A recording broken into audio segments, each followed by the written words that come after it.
जी sir.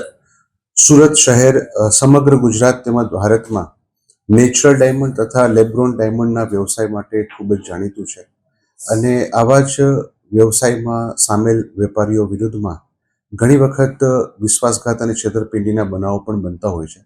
એવા જ એક બનાવમાં ફરિયાદી શ્રી કેતનભાઈએ આપેલ ફરિયાદ અનુસંધાને તેમને અન્ય જે આરોપીઓ છે અંકુશભાઈ અને સંદીપ તેમના સાથે ભાગીદારી પેઢીમાં એ રોકાણ કરી અને મશીનોમાં રોકાણ કરી અને તેમને ડાયમંડ આપશે અને જે વેચાણ થશે તેમાંથી પોતે પણ સારો એવો નફો તેમને આપશે એવી વિશ્વાસ આપી અને તેમની પાસેથી શરૂઆતમાં 4,50,00,000 રૂપિયાનું ઇન્વેસ્ટમેન્ટ કરાવેલ અને જે પૈકી વિશ્વાસ સંપાદન કરવા માટે તેમને 1 કરોડ રૂપિયા તેને પરત આપી અને 3.5 કરોડ રૂપિયા પોતે પોતાની પેઢીમાં ઉપયોગમાં લઈ લીધેલ.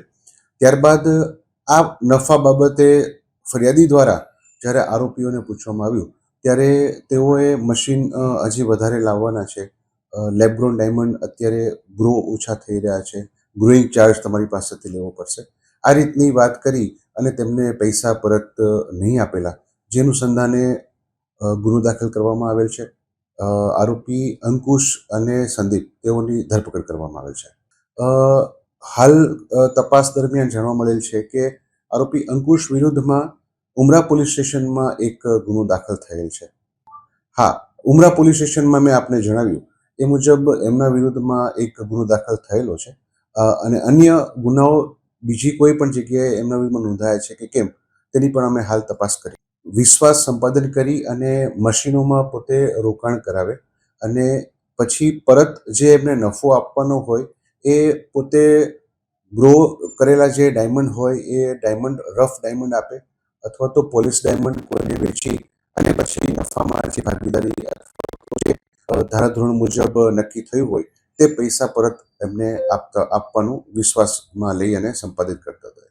પોલીસ તપાસમાં જે હકીકત જણાઈ આવી છે એ મુજબ આરોપીઓએ ફરિયાદી પાસેથી જે નાણાં મેળવ્યા હતા એ નાણાં પોતે પોતાની રીતે પોતાના ઉપયોગમાં લઈ લીધેલ છે અને ફરિયાદીએ અવારનવાર આ બાબતે તેમની પાસે જઈ અને પોતાને હીરા આપવા માટે અથવા તો પોતાના પૈસા પરત આપવા માટે જણાવવા છતાં એ લોકો પૈસા પરત નહીં આપતા.